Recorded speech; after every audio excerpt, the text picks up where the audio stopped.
Je suis sûr que parmi ceux qui sont entièrement consacrés à Dieu, beaucoup ont éprouvé ce que j'ai moi-même éprouvé, et se sont écriés, Seigneur, combien nous comprenons peu, et ont demandé à Dieu dans la prière, Seigneur, viens toi-même prendre possession de moi, afin que je puisse comprendre la signification réelle de la consécration absolue. Mais nous croyons que si nous avons la foi, le Seigneur accepte notre don, bien que nous ne réalisions pas immédiatement la puissance de cette absolue consécration. Nous devons nous tenir fermement attachés à Dieu. L'expérience de cette puissance viendra ensuite. Je dois ajouter que si nous désirons vivre une vie entièrement consacrée, il faut que Christ vienne en nous dans sa toute-puissance. C'est seulement en Christ que nous pouvons nous approcher de Dieu. Et c'est seulement en Christ que Dieu peut s'approcher de nous. Nous avons besoin de Christ, notre vie. Nous supplions Dieu d'agir puissamment par la puissance du Saint-Esprit, pour la sanctification des croyants et pour la conversion des pécheurs. Mais nous avons besoin que le Seigneur accomplisse en nous ce que nous lui demandons d'accomplir dans le cœur des autres. Nous avons besoin que Dieu nous révèle Christ et qu'il prenne entièrement possession de nous. Alors Christ pourra agir par nous, au-delà de tout ce que nous pouvons demander ou penser.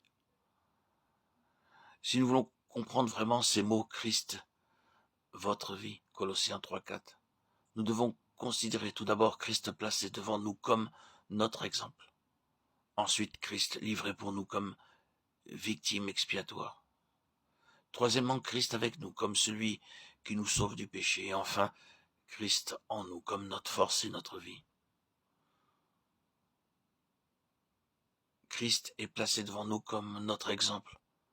Quand je dis Christ, ma vie, cela ne doit pas être une chose vague, mal définie, mais quelque chose que je dois réaliser.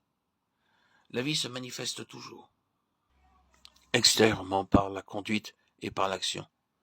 Et je dois réaliser que si Christ vient en moi pour être ma vie, cela ne doit pas être uniquement une chose cachée dans mon cœur, mais une chose qui se manifeste dans chacune de mes actions et à chaque moment de mon existence.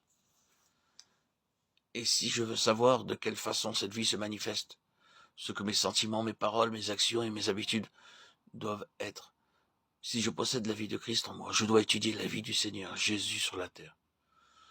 Et tout en étudiant la vie de Jésus sur la terre, et tout en étudiant la vie du Fils de Dieu, je dois me rappeler qu'avant de l'enlever au ciel, Dieu a voulu qu'il vécût sur la terre, afin que dans sa vie je puisse trouver une image, une révélation, une représentation de ce que Dieu veut que je sois, et de ce qu'il désire faire de moi. C'est à la lumière de cette pensée que nous devons étudier la vie de Christ dans les évangiles. C'est un point très important, qui est même le plus important.